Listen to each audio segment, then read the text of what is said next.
hand. Charge your energy, guys. Green, on. Good morning, chili dogs. What you focus on grows. Feed them horses.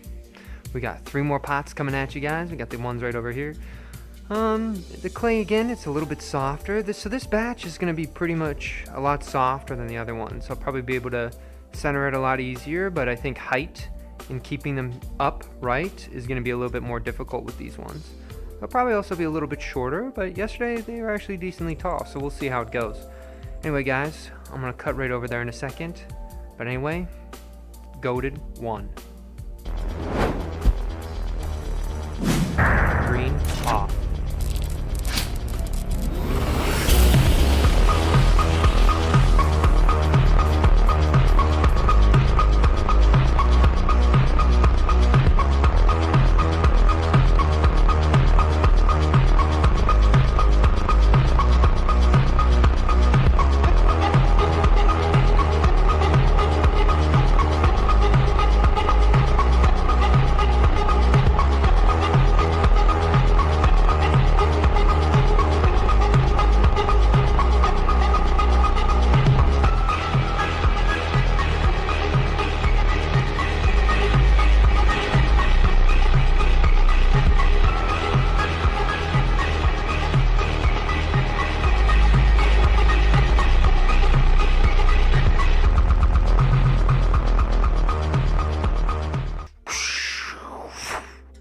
Camera C.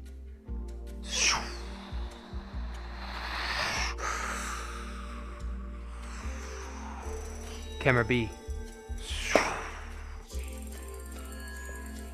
gonna push down just a little bit here.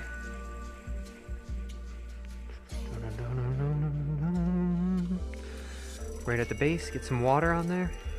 And then slowly project that left hand forward. You see how I'm keeping on this third here? With just keeping it on that side. You can see how you can get it pretty much centered with just one hand, right? You can bring that down. I'm using my chicken wing here. But you're gonna not do that, right? You're gonna use your other hand. Just so then you can, if you're pushing this forward, right, and it goes up, if you push it up against something that doesn't move, right? This hand's just sitting right there. It's a wall, and you can pull that up. Right? A little bit of a wiggle there. Slowly get off the clay.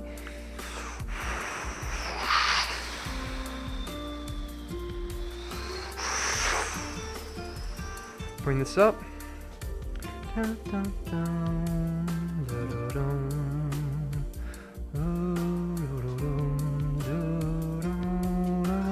Wherever you see that wobble with the right hand, you're going to slowly lower that to save that point. And then keep that consistent pressure downwards. Grab your fist. Camera C. And here you go. You can see, again, I have those thirds, right? Keeping my left hand pushed forward as my fist rides along the thumb right there, out to the edge. And there you go. And then in a second, we're going to have our best friend to the stream come on for a second. You guys ready? Hey, we need llama. We need llama. What's up, guys? Llama's here. We're going to get ready for a llama pull. And you know what I love? Mr. Llama here, he loves his volcanoes. So we're going to make a volcano. See you guys in a second. Camera B. Well, here we go, guys. I'm going to bite right on the rim now. Slow down that wheel ever so slightly. And slowly walk that left hand forward and that right hand coming back towards yourself a little bit. And it's 2 lanes of traffic, and they're going past each other, going right past center, and in doing so, all of a sudden, I'm happy. Volcano time.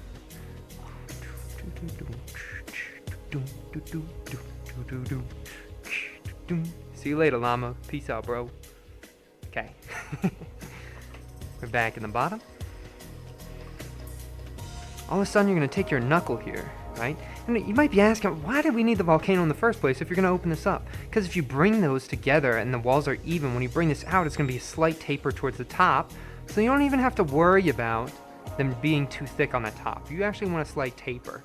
Get all this clay, so I'm pushing down and in, and then I'm not really creating too much of a bump, but that interior finger is a little bit above that exterior finger, and I'm just slowly walking this up. And in doing so, we're equalizing those walls. And so all of a sudden we've changed our volcano into a steeper volcano. And Clay says, yeah, you know, I heard you got a quest for us, you know, at the local tavern. I heard you had a little quest. Oh, why, indeed, I do have a quest. Just take this bump all the way to the top of the pot.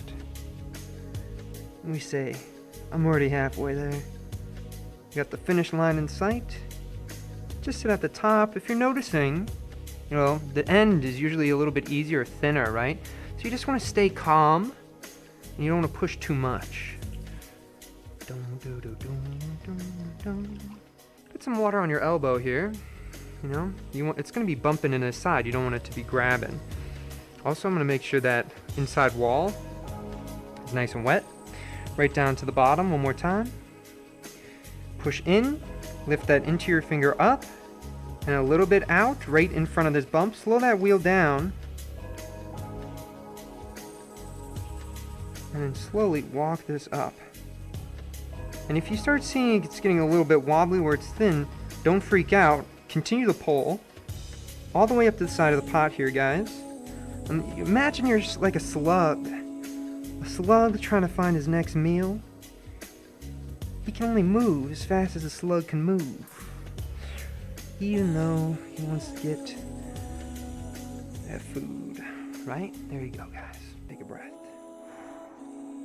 1, 2, 3.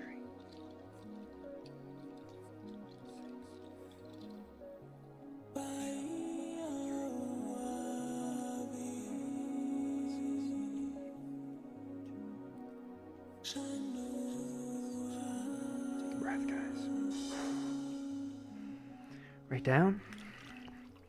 Get ready to twist this up. And after this, we'll have our first tree of the day. Where it's thin, we want to be careful. Very slightly, loosening our pressure when we get to the top here. Kiss the rim. Tree number 1 is done. Let it exist, let it breathe, and let it, most importantly, grow up the side of the pot there, right? Okay, we're going to take this one. We're going to curl this one up. We're going to do the same thing on the other side. And we're trying to, with a double tendril, bring some gesture into our object here. I like to think of when the pattern for the petals or the tendrils become double, all of a sudden they stop existing as a pattern, and to me they start looking more like appendages. Right on the bottom, curl this in, boom, boom, boom. Here we go. Alrighty. Send you guys over to the edit here while I set this away. So, Goated 1.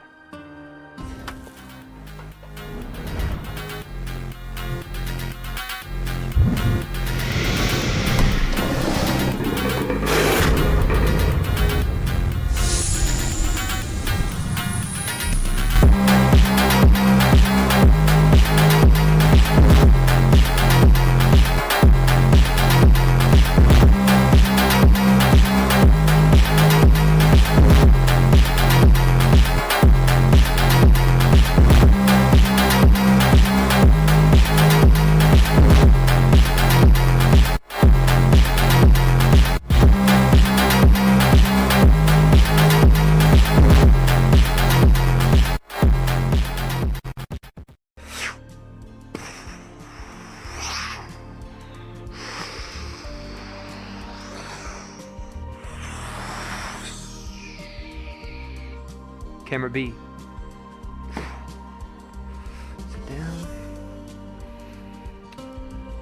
Push down, push down, push down, push down. Camera A.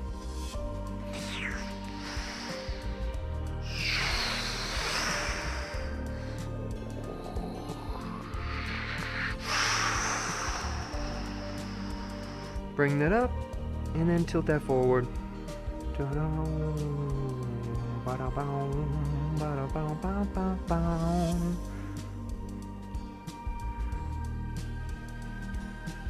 Alright. Grab this, a little bit of water on the top. You ready? Camera C. Fish coming down on top. You can see what my left hand's doing. Again, if I split this up into thirds, I'm in that left third. I'm taking my fist right down in that middle there. I'm slowly walking off all the uncentered clay out to the edge, and it's coming around right into this hand, which is sturdy, which is attached to my hip here, using my body weight. We're gonna have our friend of the stream coming back on, guys. Make sure you give a warm welcome to the llama. Llama! Llama! Where you at, bro? All of a sudden, llama's gonna be coming in. What's up, guys? Me, llama. We're gonna get ready for another volcano pole. You know what we like? We love those volcano poles, so we're gonna get right into it. Camera B. Alright, so llama is here. He's hanging out right at this bottom edge. And while the llama's hanging out, he's gonna slowly walk backwards. He's backpedaling, yo. While that left hand, right, is pushing a little bit forward, past the llama, 2 lanes of traffic, right past middle, never towards middle, past middle. And all of a sudden, we got our volcano, guys. Thank you. Alright, so llama's gone. Grabbing our knuckle at the bottom. I'm gonna speed through these poles, but always starting away. Slowly walking this up. Slow down when you get to the top. It's a little bit thin. Really listen to what the clay is telling us. It's telling us it's way too thin. So I lessen up that pressure on that top there. Alright, one more time. Maybe I color this in a little bit, right? Color that in. There we go. Again, a little bit of water. Right at that bottom base. Taking that knuckle. Down. In. Find that bump. And just walk this up.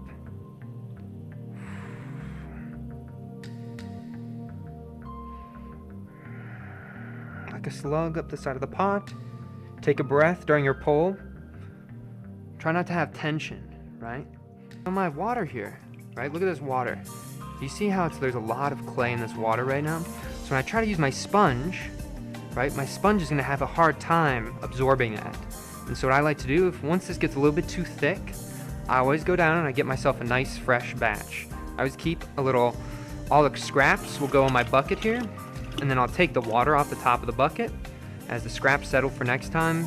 Once it gets full enough, then I siphon out the top and I get the bottom prepped for reclaim, okay?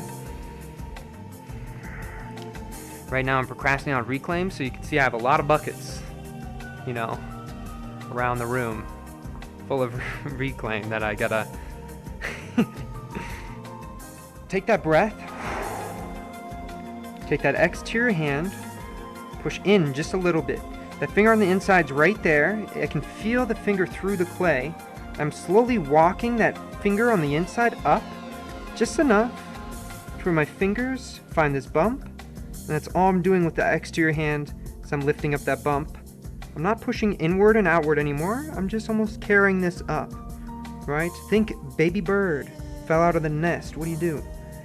Carefully lift it up to the top to set in its nest. There we go. Alrighty, guys. Wheel down. 1, 2, 3, 4, 5, 6. 1, 2, 3, 4, 5, 6. 1, 2, 3, 4, 5, 6. Thin that out. We got one, we're a little bit off, so you can see that one's a little bit larger. I'm gonna slowly take our hand on the interior here. Have some water on that inside. Get ready. Pop this edge out. Really take it to extremes. Slow down, kiss that rim.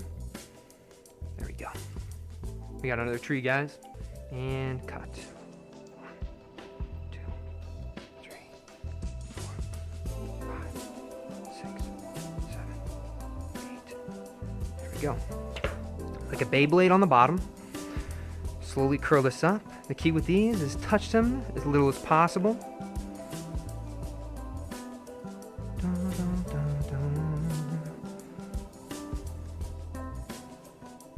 Somebody said, didn't I just see this some other day? Well, I make these every day, so probably. That's so funny. Okay. Curl this up. This one kind of interesting. So you see this one here, it's split into two. So we'll keep that like that. Really responding to the object here.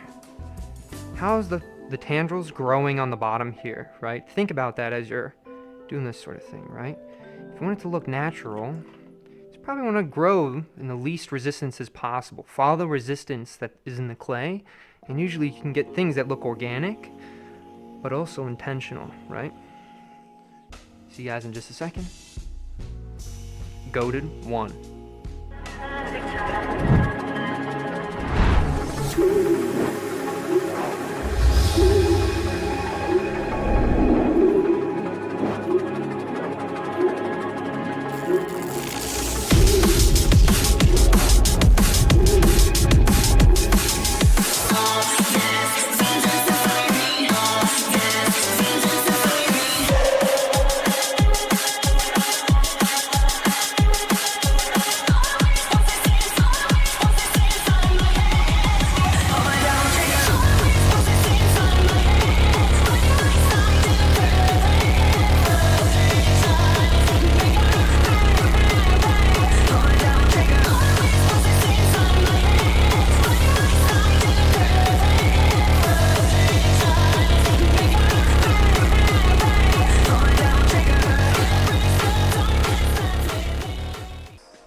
Camera B.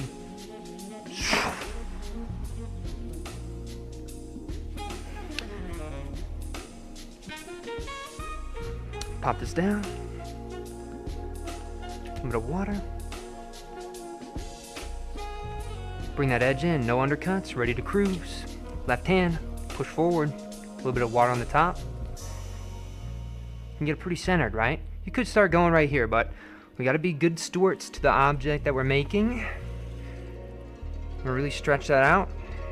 Warm up the clay, right? Imagine you're getting ready for, a 5K. You got to warm up a little bit, right?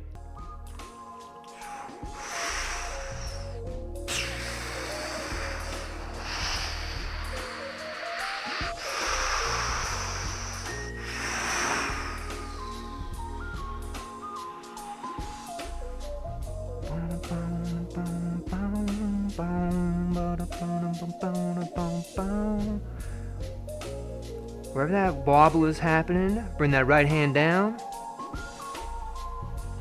Spin around, get some water on here. Ready? Pull this back up.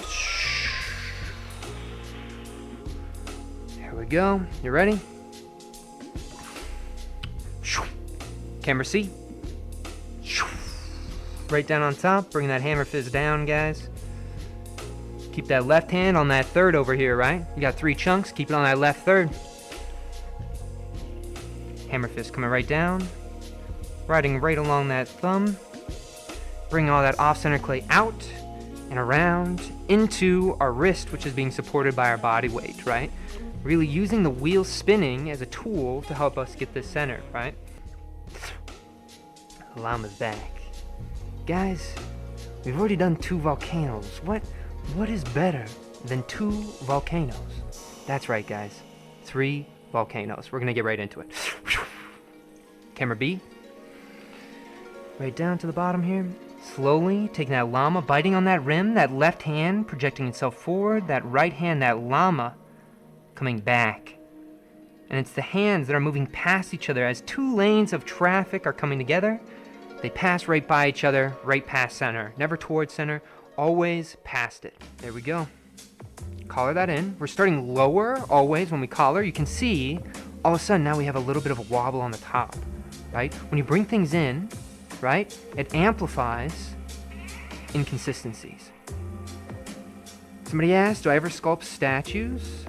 I used to sculpt a lot. When I first started with ceramics, I was always sculpting faces. And then I realized that all my objects that I was making on the wheel were not really that great, right? And I always felt like my sculptures were kind of like the band-aid for the object, right? And so then I kind of got stubborn about it, and I told myself, you know what? I gotta work on my forms, right? And so then I stopped sculpting. Are the other pots on the floor fired, or are they drying? So I'll swap over to camera C. Alright. Here, I'll let you guys look at the sponge kind of fly around. So we're gonna go over to wheel. Okay. So all these pots, you know, every single one is a little bit different, right? And so how I like to think about them is they're like, think of a genre of music, right? These are a genre of pots, right? And they're all about this pattern. They have the same rhythmic pattern to them. Same as like if you would say you like really into dubstep or funk music or something, right? And so I feel like these are all part of an album or genre, right? And you have to have different variations within that genre for you to really get an understanding of the scope of what the object means. And so that's the biggest important part about these, is that all of a sudden when you have things that are viewed as mistakes in your practice, you're too busy like thinking about it as a mistake and trying to meet some culturally accepted success, right? Well, what I'm saying is that if you fail 10 times, 1 out of those 10 times, the failure is going to look a little bit better than the other 9, right? Why is that, right? Think about why and pursue it, and I think that's really what you can explore when you make things, you know? Okay, here we go. 1, 2, 3, 4, 5, 6, 7. 1, 2, 3, 4, 5, 6, 7. 1, 2, 3, 4, 5, 6, 7. Here we go. Kind of walk that into place. Get our hands ready on this top.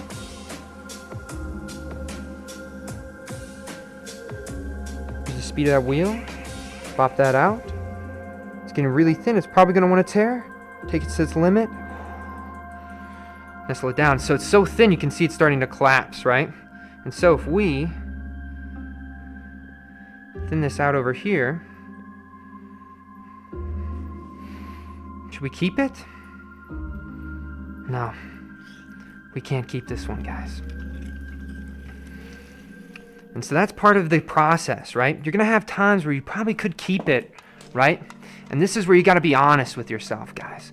When you think something is not really working out, don't just keep it, right? Don't just keep it. It needs to bring value to the conversation, right?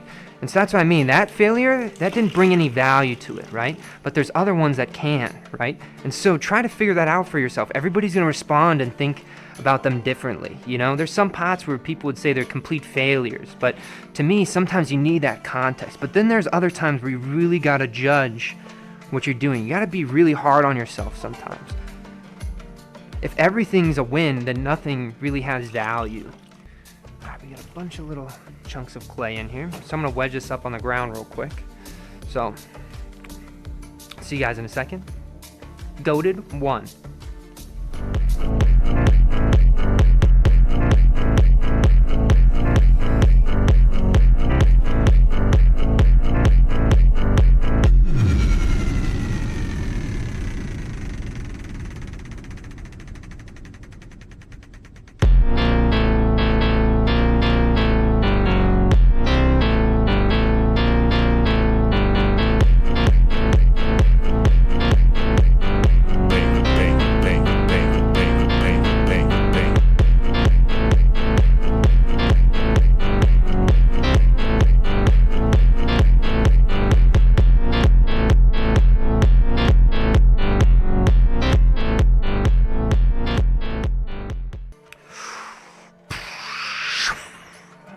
In the background of that video you guys just saw, that was one of my drawings, actually. It used to be a charcoal drawer.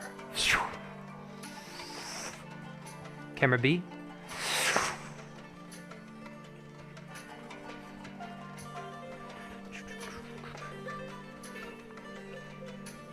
Okay, so here we go. Somebody said time to lock in. Yo, you know it, alright? Right down the base.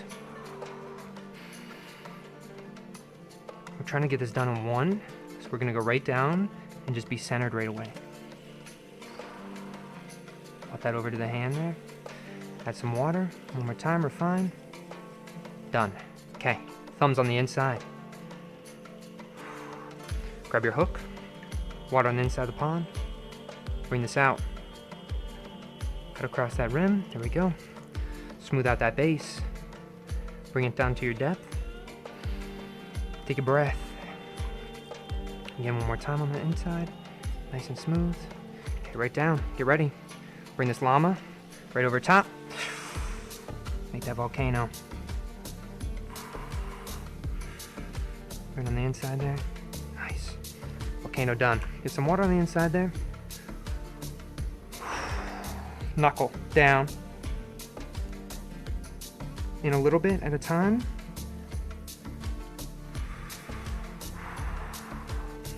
I missed a lot of clay on that bottom there, right? So we're gonna go right back down to the bottom. Knuckle down. Slow down a little bit. Take your time at the base. Walk this up. Kiss that rim just a little bit. There you go. Call this in one more time. Alright, here we go. One more. Here we are. This is for all the marbles here, right? This is our height pole. I'm noticing that it's thin on the bottom, so we're going to be careful. It might rip here. Slow in. Slowly walk that into your hand, up to find this bump. No longer pressure pushing inwards and outwards. Now we're just lifting like a slug up the side of the pot. Lifting that baby bird up into the nest. We see it wobbling a little bit at the bottom. We don't care. We have one goal, one mission. Top of the pot. There we go.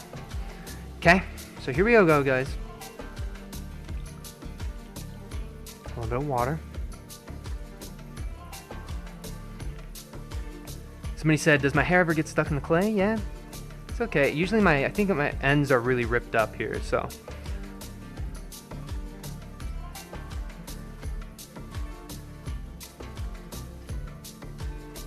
Can you make a chicken fried clay sandwich for me?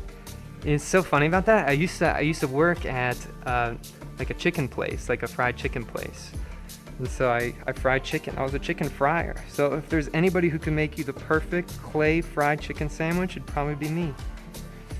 1, 2, 3, 5, 6. Ah, we got a 7. Dang, I should have done it one more time. I was feeling like a 6. Okay. Then we gotta fix that a little bit on this next one. There we go. Okay, walk this up. We're gonna get a middle twist here, but we're slowly walking up this twist. Get ready. A little water on the inside. And it's that tension outward that's gonna twist that up. All the way out, all the way out, all the way out. Push it to its limit. It's gonna curl that top in. Grab that in. And push this out. Into your pole. There we go. Like a UFO. Look at the way that dark, there's like a dark line there and it's just undulating just a little bit, yo. Like a UFO. 1, 2, 3. 10. Curl this in, curl this in, curl this in, curl this in, curl this in. 5 petals right on the base. Something loose, but also something intentional. Okay, I'm gonna set up for the image here, so I'll let you guys watch. Goated 1.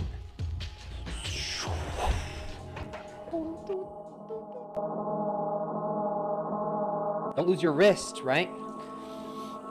Davon Larratt versus frickin' Levon, dude. That's coming up here in a couple days. 12 days, I think, dude. He's gonna win. I'll eat your brain. Eat it. I'll eat your brain. You know, the body is a shield for your mind. It's what it's there for. It's to protect what really matters.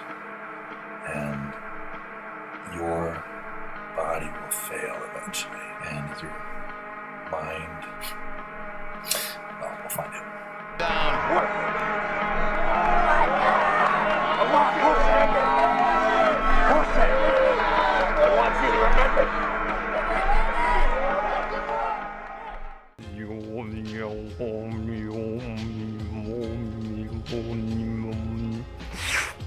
Green, on. Hello, guys. This one's starting to tip over right now, actually. Let's see if it survives to the end of this, but we'll start off with this one that I just finished. I think there's something really beautiful. Oh, actually, this wasn't the one I just finished. This one above is the one I just finished. This one was we're gonna start off with that one though. I think that top part, when I brought that in, I just slowly, I don't know, made a fake bump on that top rim there. Brought that rim inward to create this false bump or a false rim. I think there's something really interesting about that. Maybe we can see it from camera C, or not camera C. Wheel? Ah, we can't really see it, dang. But I think there's something interesting that happens with the rim, right? It becomes a moment to look inside to see the spiral. A lot of times in pottery, the interior of the vessel isn't really considered, right? So I think there's something that's interesting happening with these objects, the tree forms here. But anyway, we're gonna finish off with the petals on that one. I think the twist and the contrast there is really nice, and I really like the petals. I did 10 little tabs, I'd call them, and I brought them in at every other one, so I have 5 petals on that one right there. Then we got this one right here. This one is twisted up a little bit differently, and you can see it's tilting over, but I do have the 2 tendrils on the bottom. A double tendril to me always kind of gives it this energy of a gesture, and see how it's tipping forward a little bit. I think that's kind of interesting when I look at some of them. People call it lopsided, people call it lazy, but I think all of a sudden when these tendrils became appendages, moments like that felt special. Right? Okay, we're gonna get over here to the last one here. This is the most mundane one of the day, but you always gotta have the mundane to highlight the more extraordinary ones, right? So it's all putting into perspective. This is a very typical tree form. I did the little frilly tendrils on the bottom, and I think that one just kind of gives me, it's like grass, right? Once that starts looking like grass, and there's a lot of it, has that pattern of each, blade of grass, I think it shrinks it down. Where sometimes if I don't have that, they start almost looking more like fungal or flower-like, right? But anyway, thank you guys so much for watching. All the best, and strong mentality.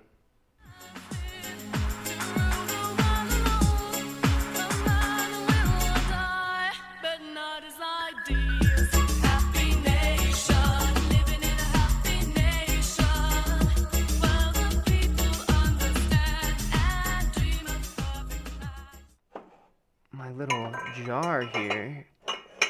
Some of my friends really like this jar, and I feel like it's outside my normal realm of things, but it approaches potential in a different way, right?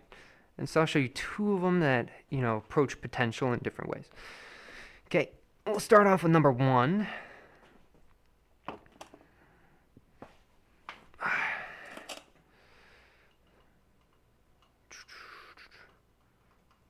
Turn. Okay. So this one right here, this one is all about the form. So the form collapsed, right, to one side and almost looked like a slinky. So these were early trees before I was doing the twist, right? I was just doing a spiral pull, right? And sometimes if they were soft, they would tilt over, and I thought they were interesting. I added these thrown knobs onto it, right? And I make these knobs, and I pull the handle as if it was like a flower. So I made these flowers. I made a series of all these different types of flowers. And I'd set them in the kiln and I'd glaze them. And I realized that if I got hot enough that they would actually bend over into the kiln, right? So not only was surface changing in the kiln, but form was also being changed in the film. And so there's something beautiful happening about the moment here, responding to it some way, and then they're kind of playing with that motion of the object. So this was a really important piece for me specifically, right? When I started thinking about, the actual processes that ceramics go through and how you can manipulate form in those processes, right? So that's one of them.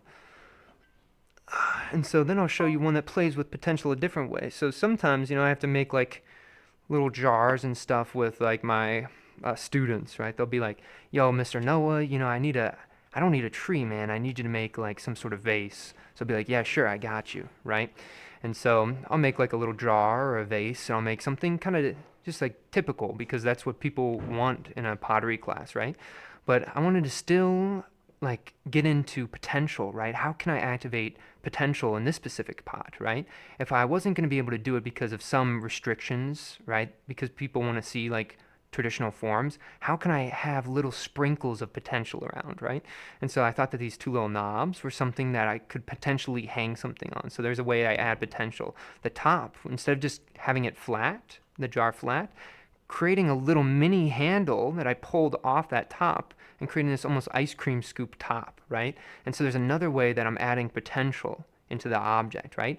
Right here. Do you see this little thing on the side? You might be like, what the heck is that, right? Sometimes when you're trimming the bottoms of your vessels, right, you'll get these little coils and they'll build up on the side of one of these knives, right? And they'll coil and look really interesting.